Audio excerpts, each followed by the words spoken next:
I've shown off the 600 grit and the 1K Pride abrasive already. The 1K stone came from one of my viewers, Yvonne, aka Dom. The 1K was a really fantastic stone. I was really impressed with that one. So I decided to purchase a few more. I ordered a 3-stone setup from Amazon. I can't remember exactly what it was. It was something like a 220, 1K, 6K.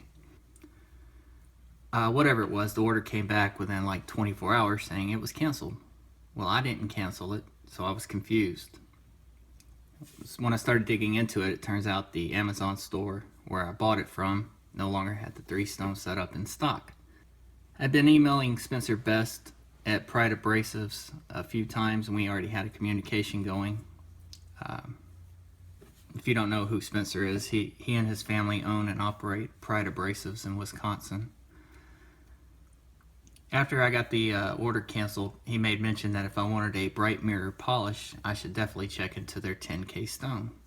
Well, that particular stone, of course, was not part of my original order, so I decided to just choose piecemeal and pick exactly what I wanted instead. What I decided to do was just grab the 600 grit stone to start with, and then I'd work my way through their grit levels and determine how each one behaved. In all honesty, I did not give this stone high praise. That was a mistake on my part, because for whatever reason, I had it in my head the stone was going to behave like Shapton glass, and not like every other lower grit stone I've ever used. I made mention of that in my video about how the stone had a hard density, but it was friable, so it had some soft feel to it.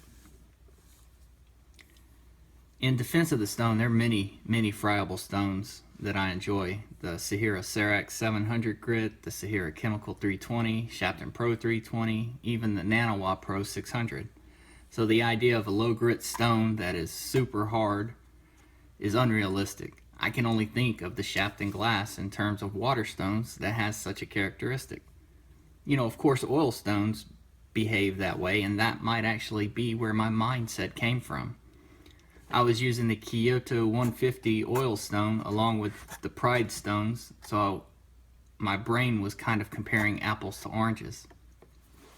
Well, Spencer saw my video, and he and his family took it upon themselves to send me their entire sharpening stone lineup. That speaks volumes.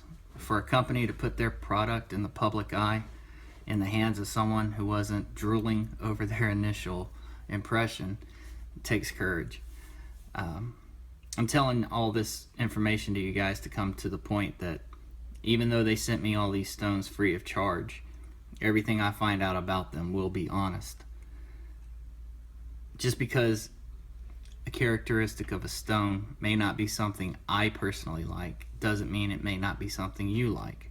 Everyone has their own opinions on how sharpening stones should behave and what they like personally sharpening on. Me, I like hard, dense stones that are non-friable. My buddy Max is the exact opposite. He likes traditional, soft, muddy stones. So there's something out there for everyone, and that's the beauty of sharpening. We have so many choices nowadays. You know, we've got water stones, oil stones, muddy stones, diamonds. I appreciate the opportunity Pride has given me here. We're going to start out with, of course, just one knife, and that's not going to give us an overall picture of how each stone behaves or its potential, but it'll give us a place to start from. I'm going to start with the Benchmade Mini Griptilian and 154 cm steel, and we are going to take it through this entire stone lineup from 220 grit all the way to 10K. So if you're interested, stick around. We're going to talk about them. So this is the 220. Have the stone soaking for about 30 minutes or so. And this is the Benchmade mini grip we're going to sharpen. Again, 154 cm. Chop the edge off.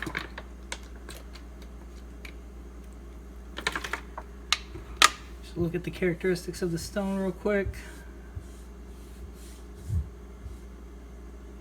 Water sucks in really fast.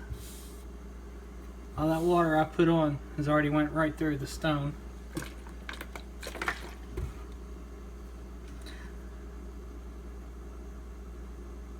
The plunge looks pretty good, so hopefully we won't have any recurve action going on or problems down there.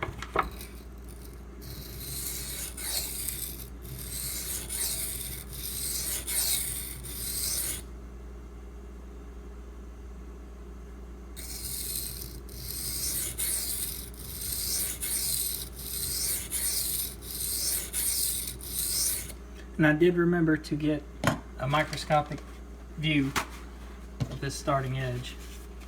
And I'll try to do a picture-in-picture here to show what it looks like before we got started. And then after each stone, I'll give you another close-up.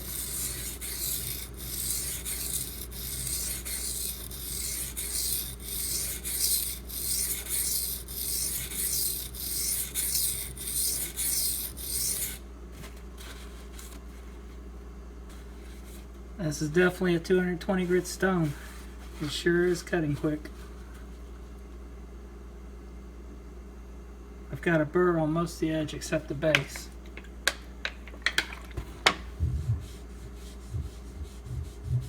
Load up, very minimal.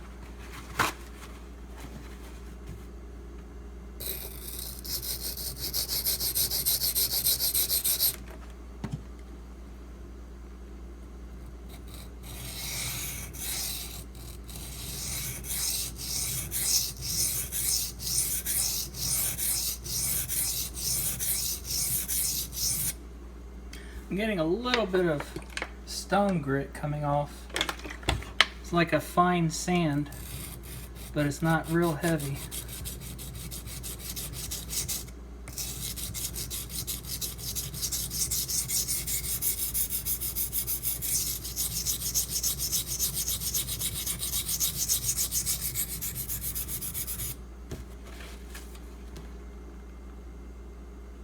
Definitely a fast stone. If you've got a water basin or a sharpening pond, this would be a good contender to use over it, because it is very porous, so most of the water you put on the stone just goes right through it.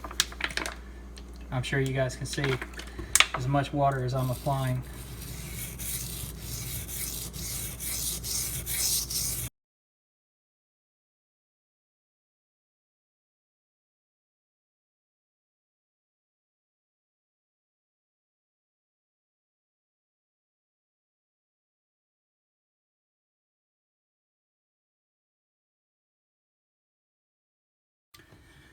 Now this is the 400 grit. I did lap the tops of the surface, and I'm going to do that with all of the stones before I use them, just so I know there's no coating on the outside that would inhibit abrasion.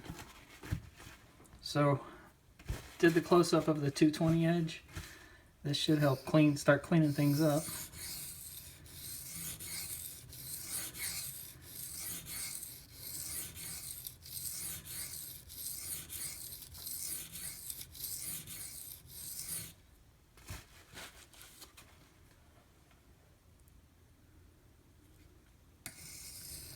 And this stone isn't quite as porous as the 220, so the water's holding on the surface a little bit better. Although a little bit is starting to absorb. It's nowhere near at the rate of that 220.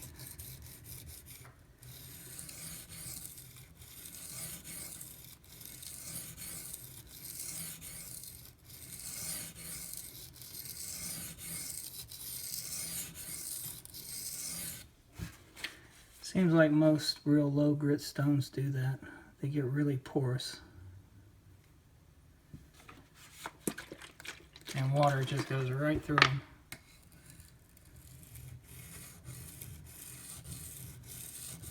The stone has almost a glazed feel to it.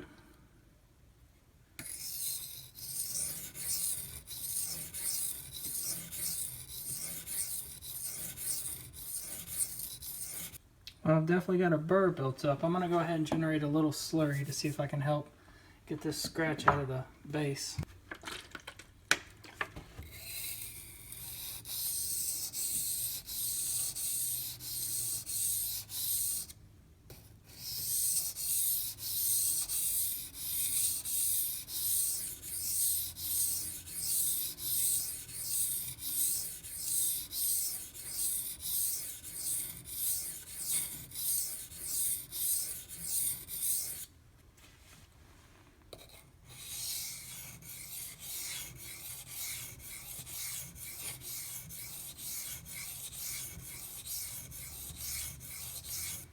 can just see those scratches slowly getting wiped away.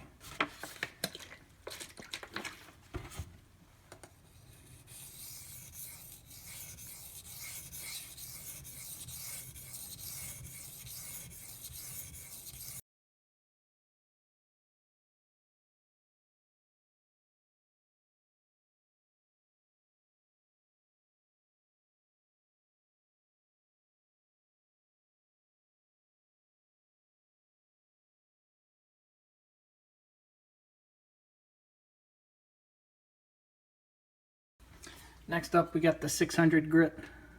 Now, I've shown this stone off in a couple other videos. I'll link them. I'll try to link them above.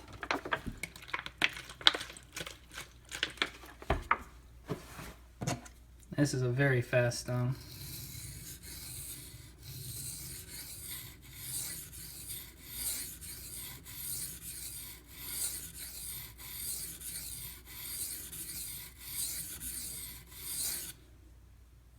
Like the others, it is porous. Water goes right through it, though it holds on the top long enough for you to get, 10 to 15 laps out of it.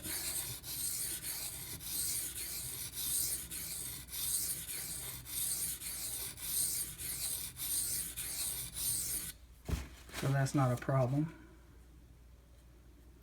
I've already got a burr developed, and it looks like my scratch pattern is pretty much transitioned over to the 600.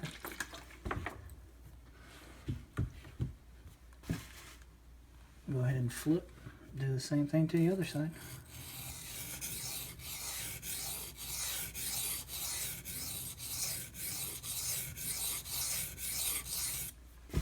And this stone has a totally opposite feel of that 400. You can really feel it grabbing the steel.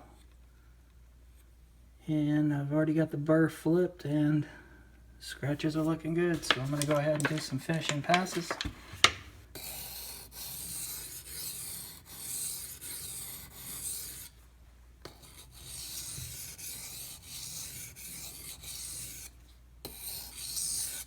In all honesty, I think that 600 grit cuts faster than that 400.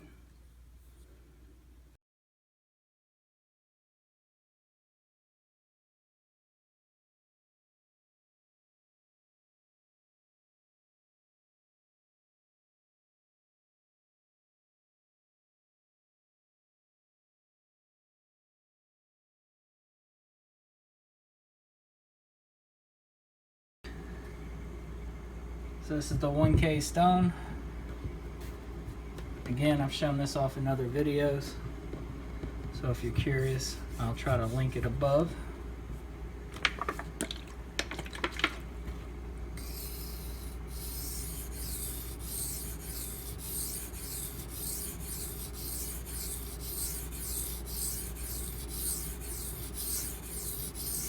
I didn't lap this stone. Didn't really feel like it needed it. And judging by the metal removal here, I don't think it does.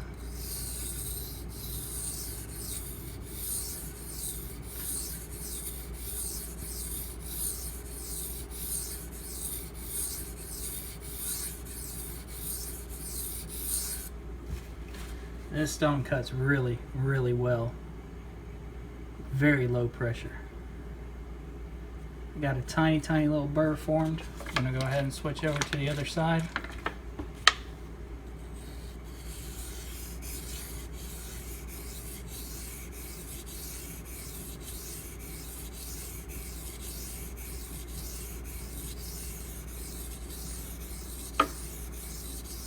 When you share the workload through a whole bunch of stones, you don't require a whole lot of time on each stone.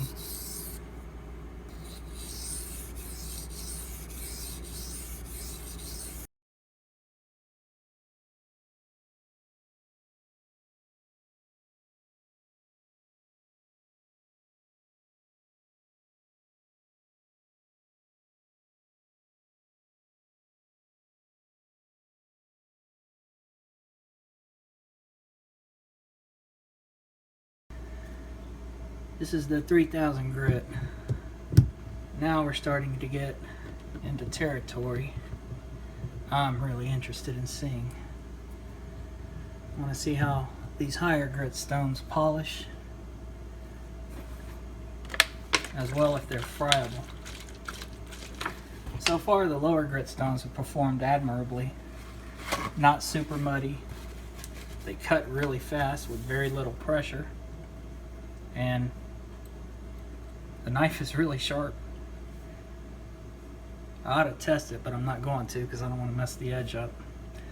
So 3000 grit, here we go.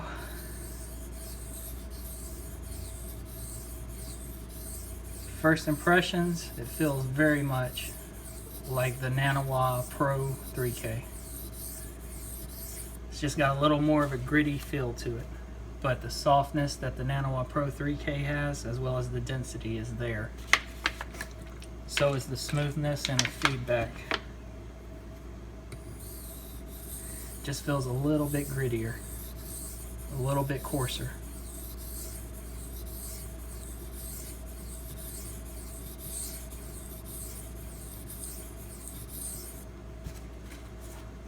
Load up is minimal. There is a little bit, but it's not a lot. Scratch pattern, it's not super bright, but it's definitely removing the 1K scratches and going up a notch. Alright, so it's a matte finish. It's definitely not a high polish. It did remove the 1K scratches, but there's not a high luster to it. It is only a 3000 grit stone though.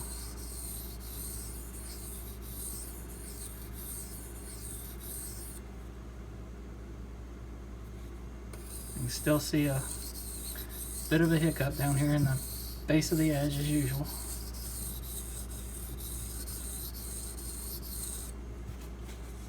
It's not the stone's fault. It's just the design of the knife.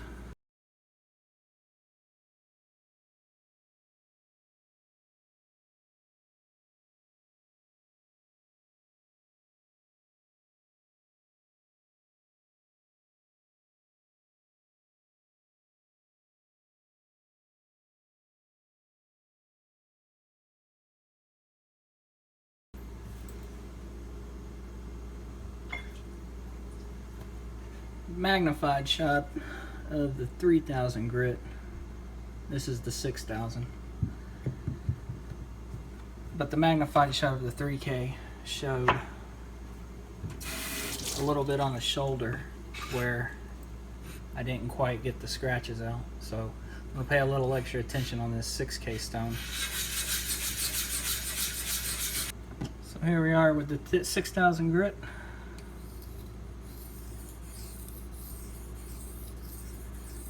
Got a really creamy texture.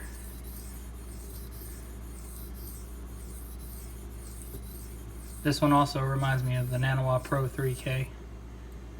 It's got the same texture, the same feel, a little bit harder, feels a little more dense, but very, very similar to the Naniwa Pro 3K.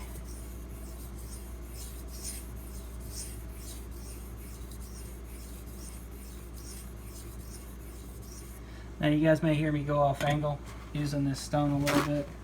I'm trying to ride that shoulder where I missed some of those scratches. I want to make sure I get them this time. There's just so many grit ratings running around out there. The grit rating it appears they use, a 6K stone for them, is kind of comparable to, hell, I don't know, maybe a 2K Shapton Pro. You know, it's something like that. I'll have to look at it. I'll put a link to a conversion chart. Shows you some of the different grits compared to like micron particle size. The problem with microns is it gives you an average, you know. All the particles that make up this stone, you know, if they say, well, this is a 5 micron stone, well, there's other particles in here that measure 7 micron, some that measure 9, some that measure 2, some that measure 1. It's just a scattering. So is that 5 micron that they're basing it on the majority? You know, and if this guy's 5 micron is measuring, we'll say, the average particle size, what if the next guy just goes with the smallest particle size they find and say it's a 1 micron stone? So there's no real easy way to judge grit ratings. Either a stone works with another stone or it doesn't. So looking at this scratch pattern, going by its grit rating,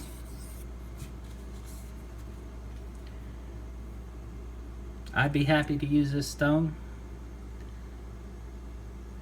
after pretty much any 2000 grit stone I have. But when we start getting into, say, Naniwa Pro 3K or Shapton Pro 5K, this stone would come before those.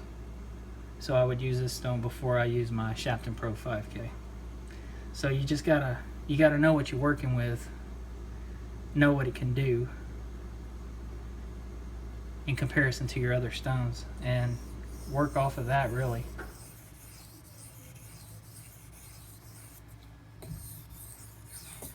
And how do you do that? Well, it just takes experience. You just gotta put some knives on the stone and see what they can do. Start looking at the polishes, start looking at the scratch patterns.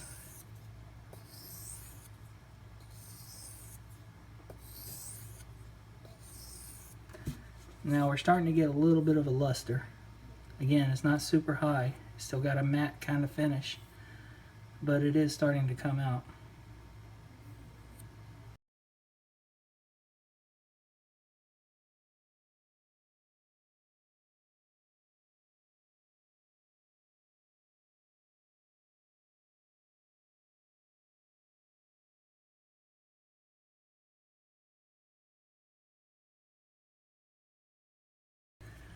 This is the 8000 grit. As you can see, this one is white. And although I'm not really impressed with how the grit rating lines up versus the coarseness of the stone, I am happy that these higher grit stones are not real friable and get real muddy.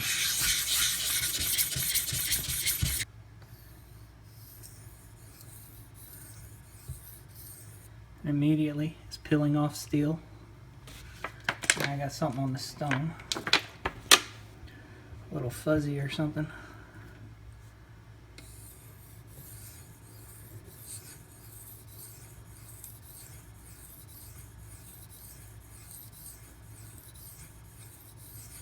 It's a hard stone, very hard stone.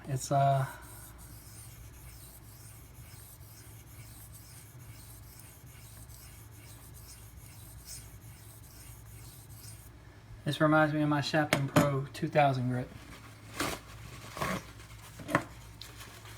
I like it. I like the way it feels.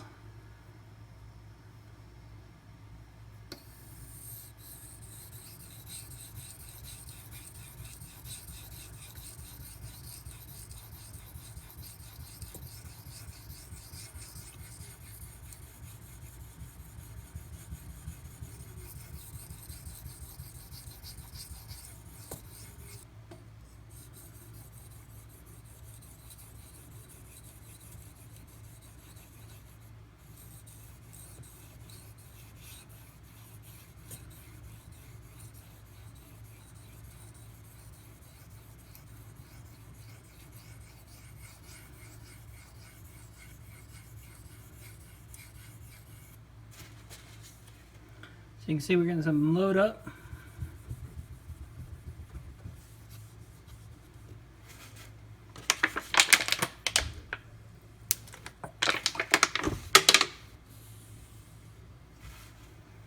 So this stone does load up a little. It's not just wiping off like the rest, or not as easily as the rest.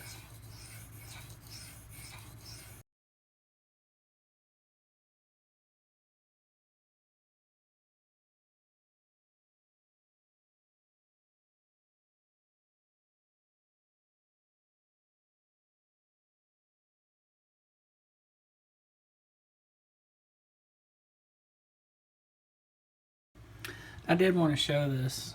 So the stones say they come lapped and flat.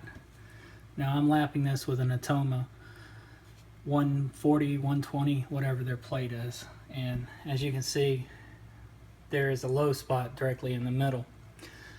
It's not a bad idea to always lap your stones when you first get them. I got this little handy dandy suction cup off Amazon.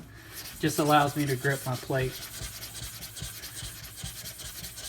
Makes this job a little easier when I use it. I usually use silicon carbide powder, but it's late at night and I don't want to disrupt my neighbors, so I'm going this route. So it's going to take a little more work. This is definitely a hard stone, so it's taking a little time to get through it. This is the final stone, 10,000 grit. I did enjoy the 8K. Just wish it produced a little bit more polish. So let's see what we get out of this final stone.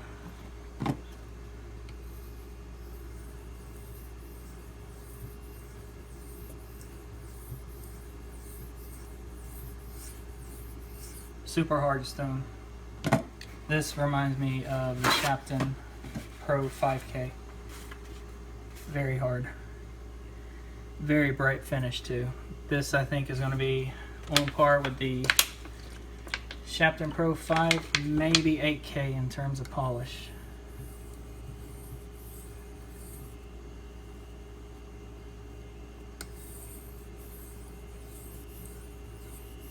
We'll see how the final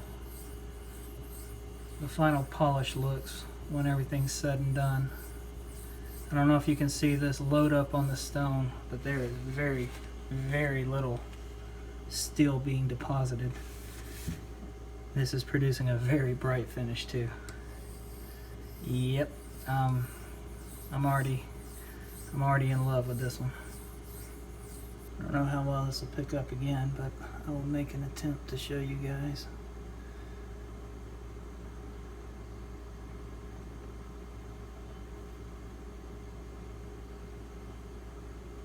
It's got a really nice high polish.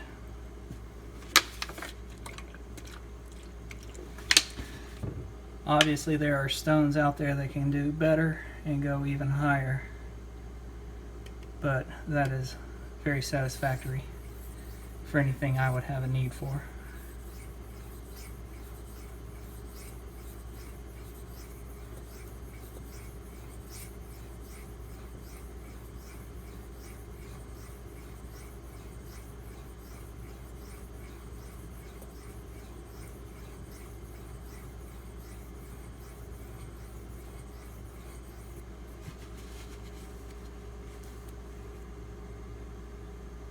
Now we went through 8 stones tonight.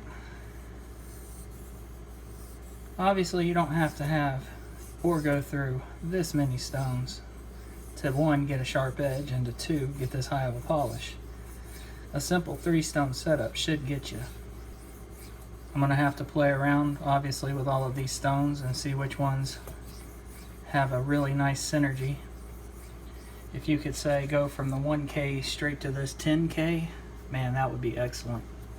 That would be excellent. That would be just what you need. 600, 1K, 10K. Here's your 3-stone setup. We'll reprofile an edge and get you a super mirror polish. Yeah. I gotta play with these and find out if that is possible to do. And before I forget, load up. There is a little bit, you can see a little bit of steel deposited in the stone, but it's minimal.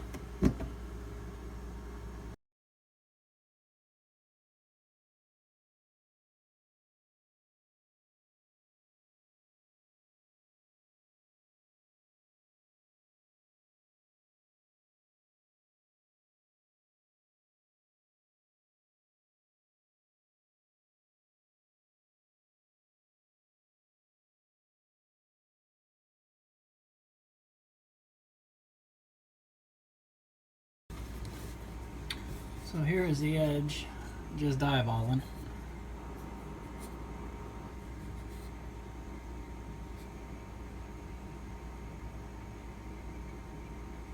And this is before stropping.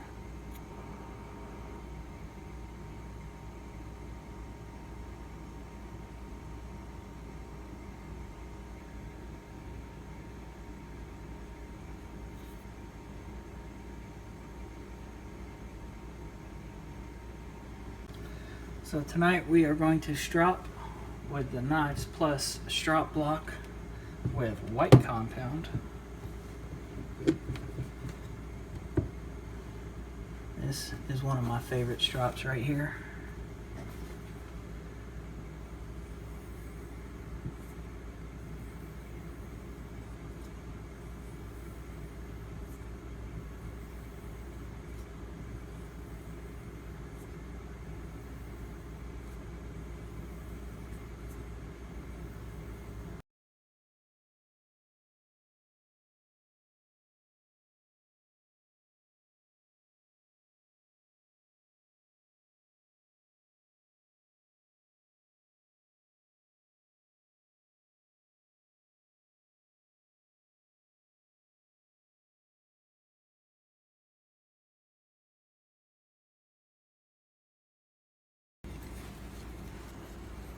So here is the stropped bevel.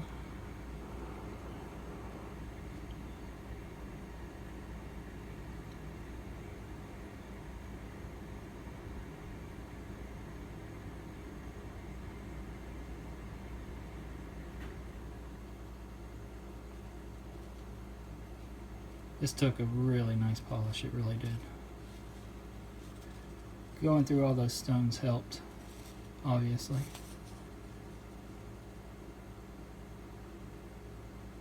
The more the scratches are able to get cleaned up between each stone.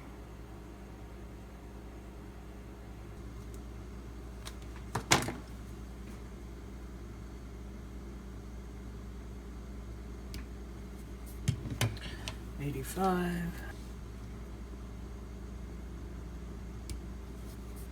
107.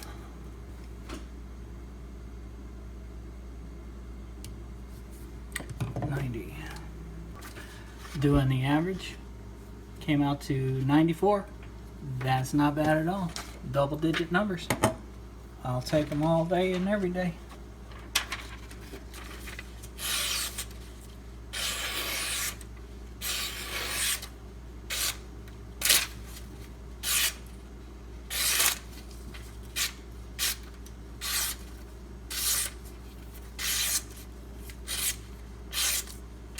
Some overall thoughts and impressions on these stones after my first use. The 220, very porous. Water just goes right through it. It is a very fast stone, as you would expect any 220 grit stone to be. It is friable, and the grit that comes off is sandy. It has a sandy texture. It's not like a super muddy stone. It's just a sandy, gritty kind of release. The 400 grit was weird. That stone felt like a glazed oil stone that had not been conditioned. It's not friable either. I mean, very little grit was released from it. I think the scratch pattern on the 400 grit was actually finer than the 600 grit because of that. I did a little comparison on my own, just looking at the 400 versus the 600 microscope pictures, and it kind of shows that. So I may do a separate video comparing those stones just together and figure out if, you know, maybe I got a lemon on that side or if that's just how that stone behaves. The 600 grit I've used before. I've talked about it before. It's a little more friable, of course, than the 400. It's fast. You can really feel it biting the steel, and you feel it abrading it. It leaves a nice toothy edge. If I were cutting fibrous material, that would really be a nice grit to leave it at. It works with very little pressure. The 1K is the same. It's an excellent stone. It's got a little friability, but low pressure, and it just does what it's supposed to do. Now, I've talked about the 1K as well in other videos, so if you want, a deeper opinion of it, check those out. The 3K had a creamy feel. Once we got above 3K, none of the stones were really friable. It left a matte finish. Sharpening on the stone itself felt really nice. It was very pleasurable to use. The 6K was where we started to see a little bit of a polish shine through. It still had a matte finish, but some of the luster was starting to peek out. It had the same texture as the 3K Naniwa. It's harder than the Naniwa Pro. And of course the grit rating is coarser than what you'll see on Japanese water stones. I don't know what grit scale they use, but they are definitely coarser than what you will see in, say, Shapton Pro. The 8K, again, coarser grit than the rating states, at least in my opinion. I don't know why they're using the grit rating they are, but when I hear 8K, I start thinking mirror polish. Now, the polish did start to peek out even more on the stone. You could start to see a luster, and if you were to take your knife to a strop after that stone, I have no doubts that it would start producing a pretty bright polish. This one was also very hard. Reminded me of the Shapton Pros. This is actually where it started to get in the really hard range. And then by the time we get to the 10K, very hard, started giving you a mirror polish, had very little steel removal, which means that stone is really fine. I think the longer you spend on it, probably the better polish you can get out of it. If you guys have any questions or comments, as always, leave them below. I appreciate you watching. Y'all have a good one.